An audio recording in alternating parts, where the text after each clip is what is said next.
G'day gamers, Ranger Tony here with a Baldur's Gate 3 tutorial video. Today we're going to talk about character creation. Now, the first thing I want to say is this is based off the alpha version of the game right after release. So some things may change from this guide once the game is finally released. But I don't actually see there being many changes because it's likely that all they're going to do is add classes, add races, add skills, things like that. I don't expect them to delete things, and I don't really expect them to move the process around as much as I feel it should be. So let's dive on in. So this is the character creation screen. The first thing to note, if you've played other role-playing games recently that are based on D&D or Pathfinder or things like that, this is D&D 5th edition rule set. It is very much reduced to what previous versions of these games have been. So if you've seen any of my Pathfinder Kingmaker build videos, for example, you will notice that this is much briefer in the things that you can choose to do. There are no feats. There is very few ways to customize things, and there's a few rules that are a little bit different. And at the moment, there's very limited selections on races and classes. We'll go through that and explain that a little bit more as we go on. So I'll just point out the different parts of the screen. Over here on the left, we have the details of the current character that you have selected. In the middle, you have your portrait of who you are. Over here on the right, you have your current thing that you're going to select, that you're going to change. So the options are that you change your origins first, then you change your race, you update your appearance, you choose your class, you choose your skill, and you set your abilities. That's not the way I would do it, and I will explain that later. But for now, let's have a look at all of these options. So we are creating a custom character, but it looks like you can potentially later on modify some of the NPCs that are going to be in the game. You get to set your name, and then you get to choose a background. So the backgrounds just give you a couple of skills, features, feats, whatever you want to call them. So it's a couple of these items over here. So for example, as an acolyte, we get given insight and religion. Acolytes would work well for clerics. They might also be something that you would want as a ranger as well. It really just depends on what you want to do in the build. Charlatan is skills that you would probably want as a rogue. As are criminal, deception and stealth, very big on rogues. Entertainer, these might go okay for rogues. At the moment, I don't really see them having a huge advantage for anybody, but if later on they bring in bards, then this is definitely a background that you would want to pick for a bard. Folk hero, I feel this one works well for rangers, but it would also be something that you might want to pick for, say, fighter. Guild Artisan works for anybody. It's a very broad sort of one. The bonuses to insight and persuasion means that you'll be very good at working with people. That's what this one works well as. Nobles works for any class, really. There's nothing that really stands out as being good for one class or another. Hermit, I feel, works more for clerics and maybe mages, wizards, sorry. But you could also pick this for any class, really. Outlander, again, this would work for anybody, but I think it works probably better for things like ranger or maybe fighter. Sage, really, to me, screams warlock or wizard. Sailor, again, sort of feels like it works well for most people, but probably fighter would be the main one that I would use this with. Maybe ranger. Or maybe rogue. Soldier works well for any of the martial classes. So cleric, fighter, ranger, and maybe rogue would all benefit from this if you wanted to. Urchin very much featured on what you would have for a rogue. And that's the full list. So I'm not going to pick one of these at the moment. We'll just go through each of the screens and then we'll go from there. So, races. Not a huge number of races, and from some of the other games that you might have played, you'll see options which are missing, like gnome and half-orc and things like that. Expect them that they may be brought in later, but for now, these are what we have. So let's go through each of them. Elf. Elves have two sub-races, the High Elf and the Wood Elf. So all elves have the same race features in that they have a bonus to perception from keen skill. Their Fey ancestry gives them a bonus on saves against being charmed and put to sleep. They have a bonus of +2 to dexterity, longsword, short sword, longbow, and shortbow proficiency, meaning that you can use those weapons, even if your class would not normally allow it. And they can see in the dark to a distance of 12 meters. The High Elf can cast a cantrip, and you can choose that from the normal wizard spell list of cantrips. And they also get a +1 to intelligence. So High Elves, with their dexterity bonus, work well in any of the dexterity-based classes, such as Ranger or Rogue. They also would work well as any of the intelligence-based classes, which at the moment is just Wizard. But also, if you did play them as a Wizard, you'd have better dexterity, so a better armor class, and you'd be able to use some non-standard Wizard weapons like longsword, short sword, longbow, shortbow, which you normally can't use as a Wizard. So that is an interesting option. The Wood Elf, the only difference with the Wood Elf is they don't get the cantrip, but they do get Mask of the Wild, gaining them a proficiency in stealth, and they get a bonus to wisdom of +1.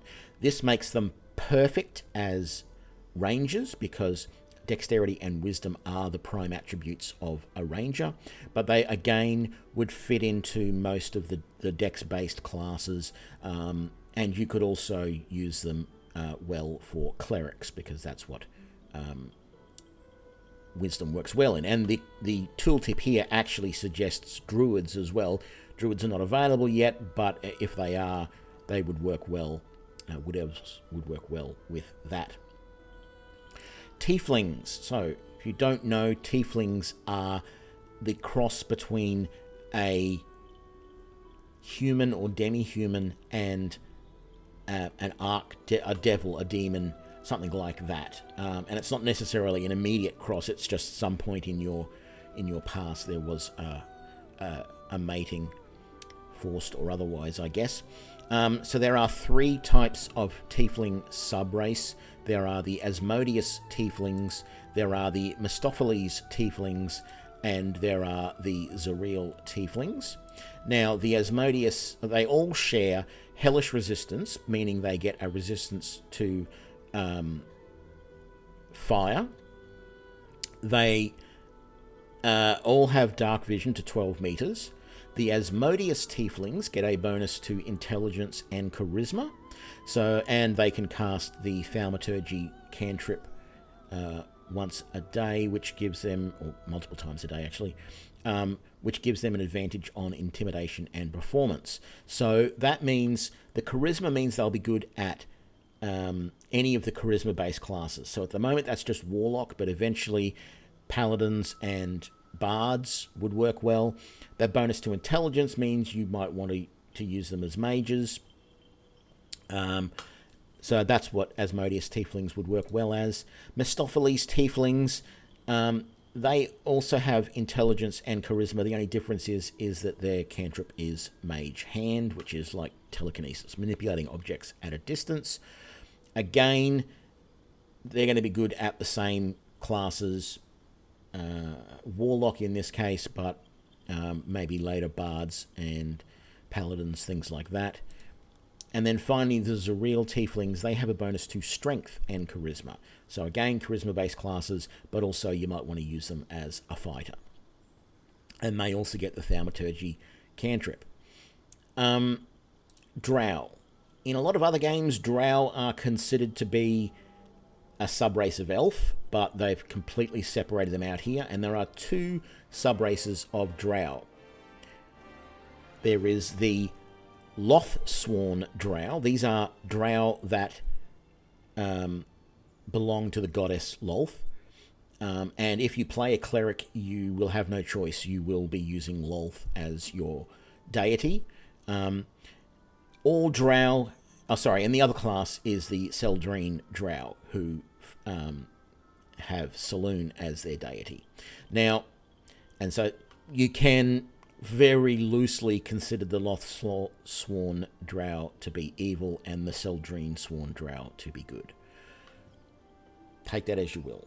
You don't have to do it that way, but that's a general overview of the situation. Their Fey ancestry, same with the elves, gives them a saving throw against charm and sleep. They have a +2 dexterity, a +1 to charisma, and they have proficiencies in rapier, short sword, and hand crossbow, and they have superior dark vision of 24 meters. And they have the Dancing Light cantrip. The Seldrine Drow are exactly the same, have the same cantrip and everything. It's just the god that they work on. So, humans, you don't really have any options here. There are no subclasses, no subraces. What you get is a +1 to every single attribute score that you're going to have. So we'll talk more about that a little bit later, but that's what you're going to get. The Yankee. The Yankee are a new race in that they're not something that you've been able to play in a lot of games before. If you've seen Neverwinter Nights 2, the main campaign there sort of introduces the Yankee. In this game, they are very prevalent because one of the main enemies in here are Mind Flayers, and the Yankee were enslaved by Mind Flayers for millennia. So, as a Yankee, there are no subraces, but what you get is a +1 to intelligence, which means you'll be pretty good as a mage, a +2 to strength. You might want to use them as a fighter. You get light and medium armor proficiencies. So this means if you do choose to use them as a mage, the light and medium armor will not hinder your spells. So you will be able to wear that armor and be a mage. I've tested it. It works. So that is really good. You also get short sword, long sword, and great sword proficiencies. So again, you can build your character a little bit differently from others by being able to use those weapons when your class might not normally allow it. And they get given the Mage Hand cantrip as well, but in this case it's using Githyanki psionics. It's not actually magic. So yes, new and interesting race to play with there. Dwarves. There are two sub-races of Dwarf. There is Gold Dwarf and there is Shield Dwarf. They share a constitution of +2. Sorry, they share Dwarven resilience, I should say, which gives them a save to poison. They have constitution +2. They get battle axe and hand axe, light hammer and warhammer proficiency. So again, if you want to play a character that has access to those weapons, even though they normally don't, that Dwarf makes a good option there. And they have dark vision to 12 meters. The gold dwarves get a +1 to their hit points on every level through their dwarven toughness. Their movement speed is 7.5 meters. What I didn't mention is all of the other classes, with the exception of the wood elves, who are 10.5. Every other race so far, their base speed is 9 meters per turn. The dwarves are 7.5 meters per turn, or at least for gold dwarves. And gold dwarves get a wisdom +1 bonus. So, gold dwarves, They're good at almost anything, really, because the Constitution +2 is going to help you survive a little bit longer. So generally, dwarves always make good fighters because of that. But they make good clerics with the Wisdom bonus. But also, that Constitution bonus can be useful if you want to play a class that normally doesn't survive very well, like Warlock or Wizard. But also, there's no reason why you can't play a Dwarven Ranger or Rogue. All of those sorts of things will work. Rangers will work well because Rangers want Wisdom. So, yeah, that's a good option there. Shield Dwarf. Their differences are +2 to Strength rather than the +1 to Wisdom. And they also have light armor and medium armor proficiency. So while that sounds like all of these weapon and armor proficiencies make them a great fighter, the fighter gets access to all of these straight up. That doesn't mean don't play a fighter as a shield dwarf. Do, because your +2 to Strength will help you out there. But it also means that if you want to play a wizard who wields a warhammer and wears medium armor, you can as a shield dwarf, and it will work perfectly well. Half-elves. The half-elves can... So there's 2 sub-races of half-elf. There's high and there's wood elf. So that take... Oh, sorry, 3. And drow. So that takes after elves and drows. They all get the bonus from their Fey ancestry to save against being charmed or sleep. They all get a +2 to charisma, and they all get 12 meters of dark vision. Plus, you can add a +1 to any 2 abilities that you want, and you can choose that right here. As a high elf, you can get a high elf cantrip, and your base movement speed is 9.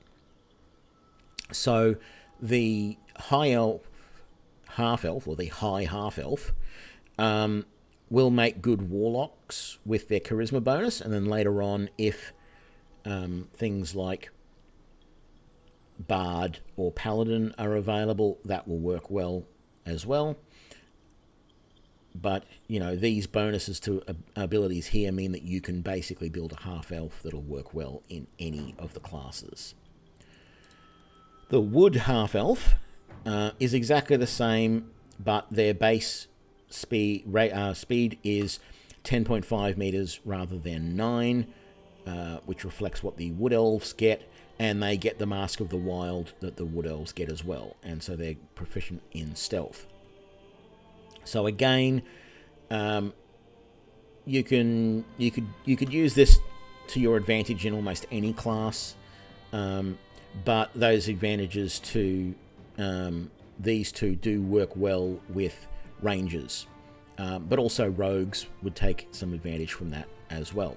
The drow half-elf, the only advantage they get is the Dancing Light cantrip. Everything else is pretty much the same. So again, it's basically charisma is your main advantage, but the +2 or the +1 to 2 attributes will mean that you can basically pull off any of the classes. You just can't put that bonus into the charisma. That's about the only thing that I didn't explain. And then finally, our last is halflings. So there are 2 types of halfling, Lightfoot halflings and Strongheart halflings. They all share the lucky feature, which means that if you roll a 1 on an attack, an ability check, or a save throw, you can re-roll the dice. So a 1 on an attack or ability check or save throw would normally mean a critical miss, that there is no way that you can win that, even if technically you should still be able to succeed on that roll of 1. A 1 is always a critical failure. So this lucky feat means that you never have to worry about critical failures. Well, you still can have it happen if you're unlucky enough to roll a 1 twice, because it doesn't keep going. You re-roll, and then you take whatever that new roll is, even if it's a 1. Okay? And you get a dexterity bonus of +2.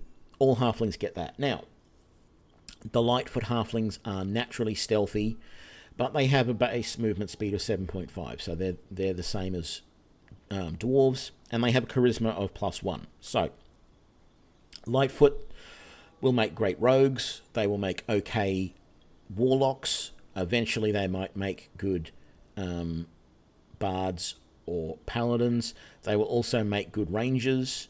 With the naturally stealthy, that will help as well.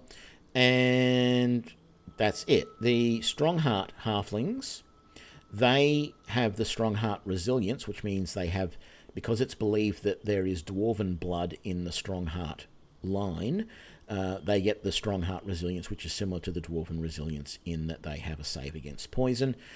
Still 7.5 meters, but they get a +1 bonus to Constitution rather than Charisma. Again, any of the dexterity-based classes, Rogue, Ranger, will work well. Constitution means you're going to be a little bit more survivable, potentially in a lot of different situations. So you could probably use this class to do almost anything reasonably well. That's all of the classes. I'm going to leave it on Strongheart Halfling while we move to the next section. So here is where we choose our appearance. I'm going to gloss over this quite a bit because it's very much up to you. I'm just going to point out what the options actually are. So you've got the voice. Hells. Something just woke up down here. Now, to be aware that in the alpha at least, there's only 4 voices. Hells. Half of them are male, Woke up down here. A tiny... The stone's less worn here. and half of them are female. Something just woke up down here. Okay, so, you know, if you want to play a female with a male voice, you can. Whether they change that eventually or not, I don't know. There's a number of options for the head, so your face, basically. Yeah, so it's about 6 options there. Large range of skin colors, which do change based on your race. So some races have much more variety there with shades of greens and blues and things like that. Eye colors, again, are dependent on the race that you've chosen. There are some 26 different hairstyles, including bald even for women. But the hairstyles are mostly masculine/feminine, so males have male hairstyles with a few that are different, and females have female hairstyles with, again, a few that are different. For whatever reason, you can at this time have a female with facial hair if you want. Entirely up to you. And then there's a range of hair colors. I think most of the classes, most of the races get the same hair colors. Then there is tattoos. Now these are really hard to notice because mostly they are small tattoos on the sides or on the front of the face. Right, so this first one here is just some birds on the brow line, the cheek line. There are 16 different tattoo variations, some of which are on the neck. Some of them cover larger or smaller portions of the face. You know, it's entirely optional because you don't have to have a tattoo. And then when you do have a tattoo, you can change how opaque it is and what color it is. And then there's makeup. And again, all genders can have tattoos and makeup. So men can have any of the makeup that they want as well. What did we see? There was 16 different makeups. Yeah, so it's mostly just around the eyes. It doesn't appear to be anything else.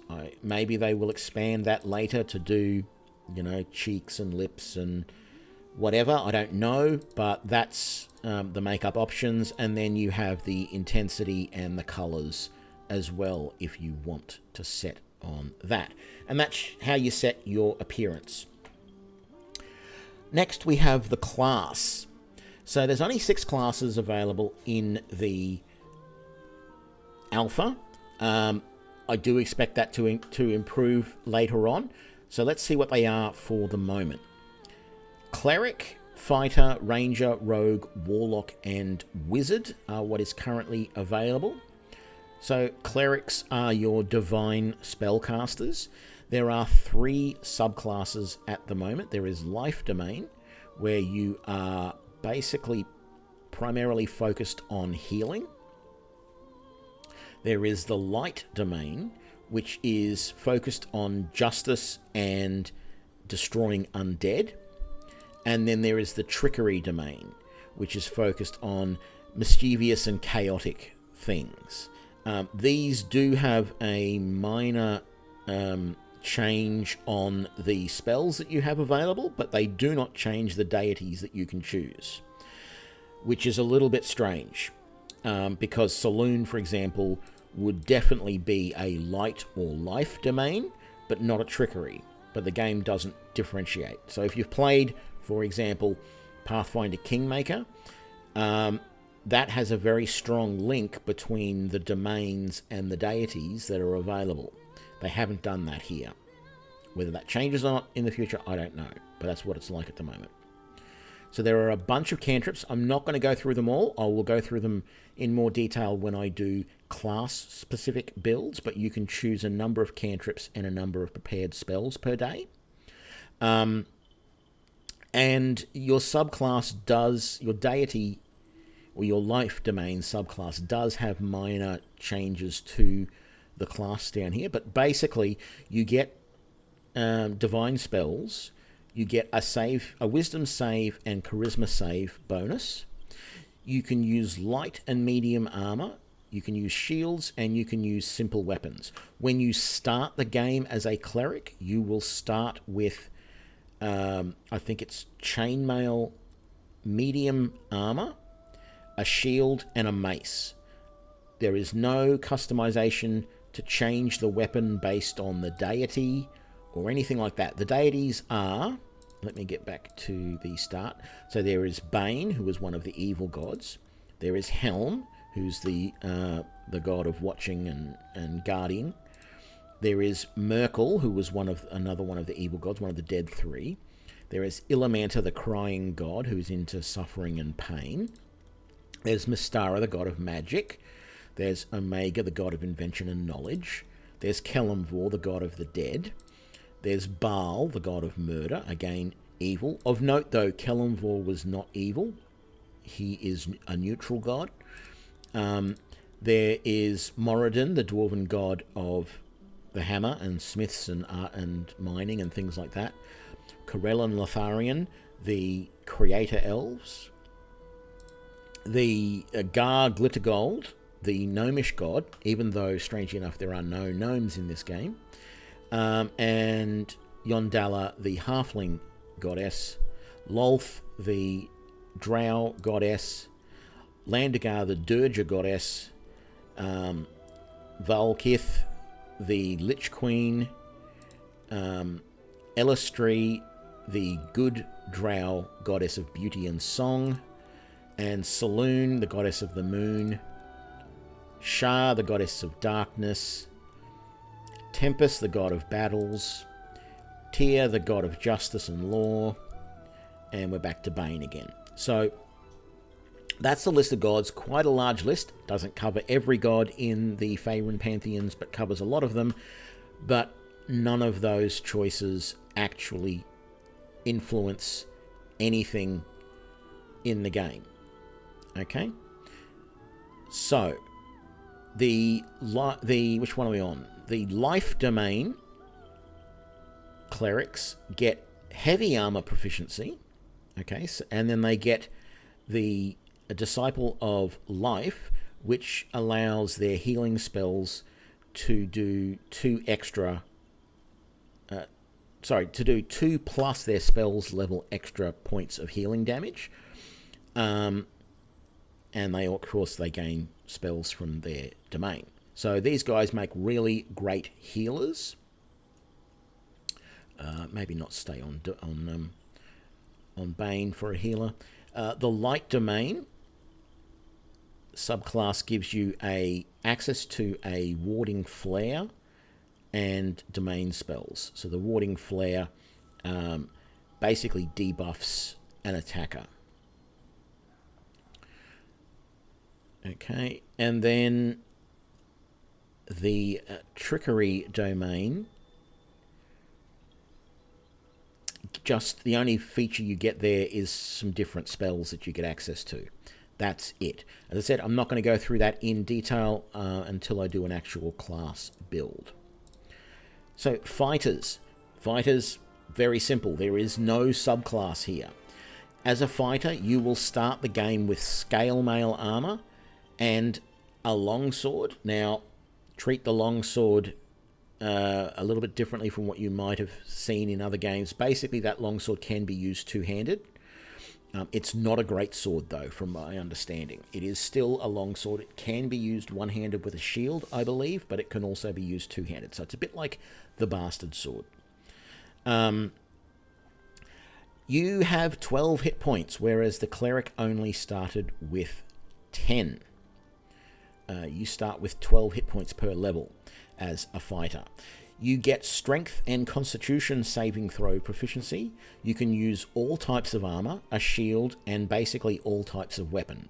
And you get a feat or a bonus action called Second Wind, which you can use once per day to regain some health. 1 to 10 plus 1 hit points, which early in the game will be very, very useful. Later on, not so much. When your health is up around 100 points, that's not going to heal you very much at all.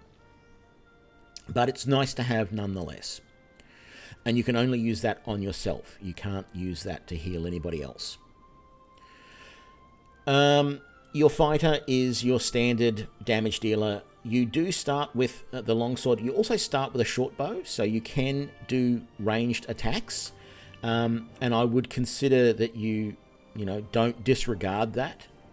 Even if you have low dexterity, there are times when it is best to fire a shot off before you run into battle. The next class is the Ranger, something that, of course, is near and dear to my heart. The Ranger is a little bit different from all the other classes. It doesn't have subclasses per se, but through the Favoured Enemy and Natural Explorer options, you can create some very different types of Rangers. So you can choose one of the Favoured Enemy options. They are Bounty Hunter. So this gives you proficiency in investigation, and you learn the Thieves' Cant language. And any creature that you restrain has a harder time escaping. Keeper of the Veil means that you specialize in hunting creatures from other planes of existence. So you gain proficiency in Arcana, and you can cast protection from evil and good. The Mage Breaker is that you are designed to kill mages, basically. You have proficiencies with Arcana, and you gain the True Strike cantrip, which gives you an advantage on attack rolls against a creature, and you use your Wisdom as the spellcasting ability for that spell. Then there's the Ranger Knight, who is a ranger who has been sworn to serve a crown or nation, and you seek to bring their foes to ruin. So you gain a proficiency with history, and you also gain access to heavy armor.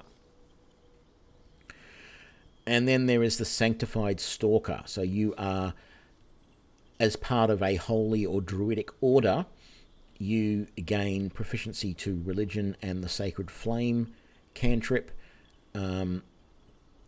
So you're basically a bit more of a cleric-y ranger. So those options, and then you can team them up with Beast Tamer, where you can cultivate a strong bond with an animal, so you can find familiar.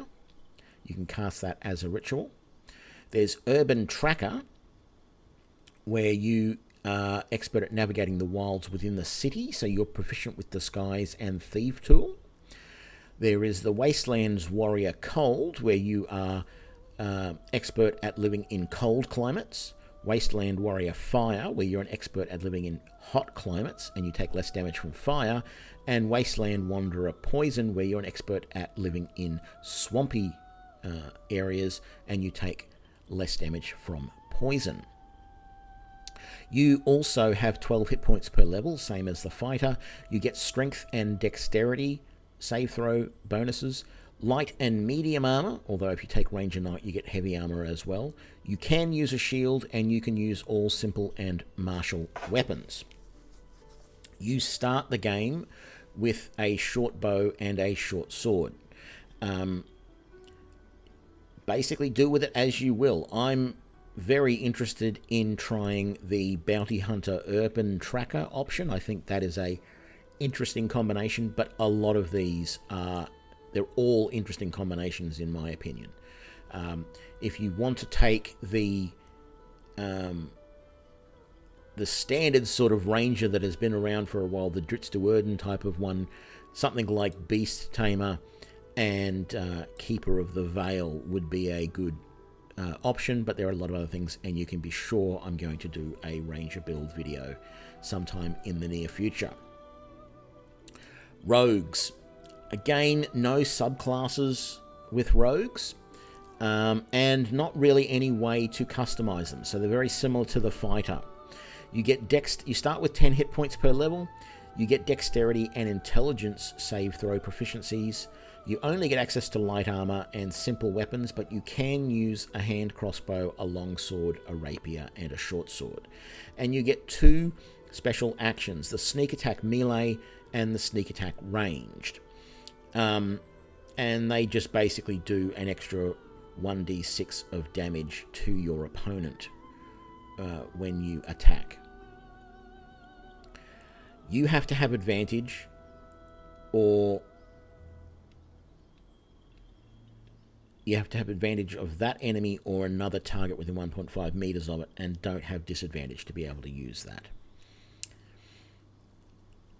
So yeah, rogues pretty straightforward, not much there in them. Warlocks. So these warlocks are a little bit different. Not a lot of games have had warlocks in them. Neverwinter Nights 2 had them, but they are very different now from what they were in Neverwinter Nights 2. So there are 2 subclasses. There are Fiend and there are the Great Old One. So Fiend warlocks have basically made a deal with the devil. They get, or all warlocks get 10 hit points per level. They get warlock spells, they get wisdom and charisma save throws, they can use light armor, and they can use simple weapons. The Fiends warlocks gain the Dark One's blessing, which means that when you reduce a hostile creature to 0 hit points, you get given a healing bonus. You get your charisma modifier plus your level number of hit points back. Okay? So that's a really good option to help keep you alive every time you kill something. The Great Old One Warlock is basically you've made a deal with Cthulhu, for want of a better term. You don't gain anything special there, but you do get a couple of different spells that the normal Warlock doesn't get, and it's these 2 here. I'm not going to go into them in details. Again, I will do a Warlock build video where I go into great detail on spells and things like that. But they're your Warlock options. The Wizard, there are no options in here to be specialist wizards, or at least you can't start as a specialist wizard. All right. Same with the fighter. You can't start in any sort of specialization. That doesn't mean there isn't options later on. Okay? That's the problem with this. It doesn't tell you what your progression of your character is in this game. You have to find out as you go. So that's something that we'll be able to update on later. But for now, you don't start in any specialist school. You get 8 hit points per level, which is the same as the Warlock. I don't know if I mentioned that. Oh no, sorry, Warlocks get 10. So you're the only one who has 8 hit points per level. So you're the weakest of everybody. You get wizard spells. You get intelligence and wisdom save throw proficiencies. You can use daggers, darts, slings, quarterstaffs, or light crossbows as your weapons. And you get arcane recovery, which allows you to replenish 1 expended spell per day. Now, what I want to say about the weapons here is I find them useless. Okay, the same with the Warlock. you really have no need to use any of these weapons because you have at least cantrips that you can cast every single round, which will do just as much damage as any of those weapons will. So you might as well use them. But if you want to play the quarterstaff wielding wizard or the dagger wielding wizard, go ahead and do it. But there's really no need to. So those are the classes that you can choose. Just to go on with the rest of this, I'm going to pick Ranger because, hey, Ranger Tony. Now, skills. When we talked about class and race, we did mention, and origins, we did mention some skills that you would get. And basically, this list here is the list of combined skills from your origin, your race, and your class that were picked. Right? And so then based on these, and based on the class that you selected, you can add some proficiencies to those skills. And in this case, perception, stealth, and survival were the ones that were chosen. Now, some classes get way more options, way more numbers. Some get less. I think everyone gets at least 2, but I think some of them get like 4 or 5. So just be aware of that. And this one here, for example, we can't uncheck insight. That's because of the options that we've chosen. We've automatically got that. So there'll sometimes be situations like that. So you're basically picking out of all of these skills that I have, which ones do I want to really focus in on? Okay. I'm not going to go through the skills. I might have another video where I talk about those more. But for now, this is where you select those. And actually, in the order of where you do things, this is pretty close to being the last thing that you really want to do. Abilities. This is where you set your ability points. Strength, dexterity, constitution, intelligence, wisdom, and charisma. Now, there is a little drop-down arrow next to each one of these. If you roll those out, it shows you all of the skills that are associated with that ability point. And you can see how many points you have in them. And as you change your ability points, you can see these values change if you want to look at that. I'm going to hide those for the moment just so we don't get confused with what's going on. So, the way that your points are allocated is with an ability by scheme. Every ability starts at 8.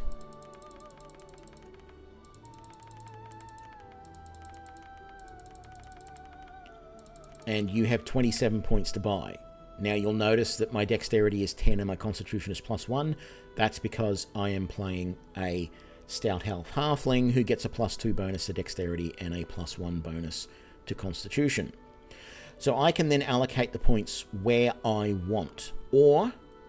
And as you go up, you will notice that beyond 13, every point takes more than 1 point. So at 13, it only took 1 point to go from 12 to 13, but to go from 13 to 14 takes 2 points. To go from 14 to 15 also takes 2, and then you can't go higher than 15. Well, you can. I can get this up to 17 because it is an ability score that I've already got a +2 bonus in, but generally the game will not let you take any of your abilities higher than 15 in this system. If you look at the recommended values, you will see that generally speaking, the game will give you 1 15, a couple of 14s, and a 12. That's regardless of what race you choose. You'll generally have that with a 10 and then usually an 8. My personal preference would be find a way to get rid of this -1 on whatever ability the game has given you if you want to use the recommended values. But that's entirely up to you. Okay, so I could take 1 point off there and put them up to there because I don't like having negatives on anything. The game is really not designed to min-max. You cannot go any lower than 8 on an ability, which is only a -1. So take that as it is. There's not a lot you can do about that. Once you have all of those points set, that's it. You have built your character. Now, what I want to say is, and this has been controversial, I've mentioned this in some other build videos that I have done. But personally, if I'm going to build a character, I don't want to do it in this order that they have specified, right? Because this makes no sense to me. When I want to build a character, the first thing I do is I go to class. What class am I wanting to play? Now, part of this is due to the fact that I'm an old school gamer, and that even back in Baldur's Gate 1, certain races could not take certain classes. So you could not be a halfling wizard, for example. I don't even think you could be a halfling ranger in Baldur's Gate 1. The enhanced edition you might be able to now because they upgraded it a little bit. But in the very original version of the game, in the early versions of the D&D games, there was a lot of restrictions on what class you could play in certain races. So I prefer to say, I want to play this class, and I pick the class first. That does a couple of things for me. If I go here, if I go...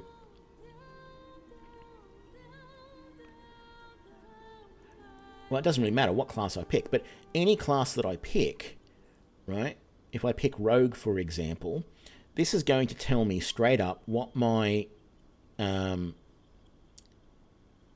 preferred attributes are going to be. So in the case of a Rogue, dexterity, maybe intelligence, that then is going to influence a lot of other things, right? But importantly, it influences the skills, these proficiencies, these skills, these ones here. So what I would be doing, I would be going to class first, selecting my class, then going to race, selecting the race that I want to go by finding a race that works well with my class. So as a rogue, for example, I might decide to go elf, and I might decide to go high elf at that, which gives me that bonus to dexterity and intelligence. So that's going to work well. Right? Once I've done that, I would probably pick my origin and only pick my background. For me, the name... Well, actually, at that point, I probably could pick the name as well.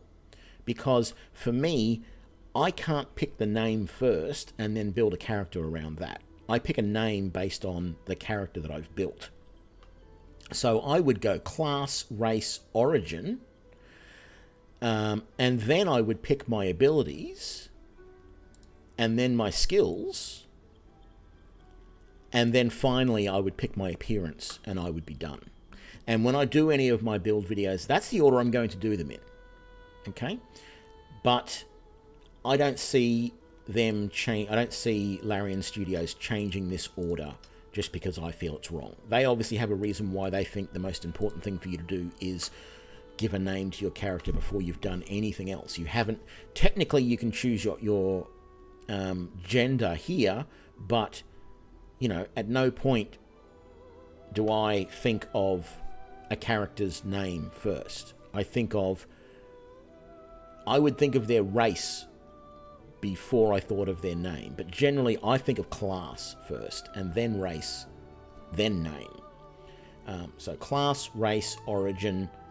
abilities, skill, appearance is the order that I would do this. Anyway, I hope this helped explain to you how the general character creation process works in Baldur's Gate 3. I hope you enjoyed this video. If you did, stay tuned for more build videos coming soon. Thanks a lot. Bye.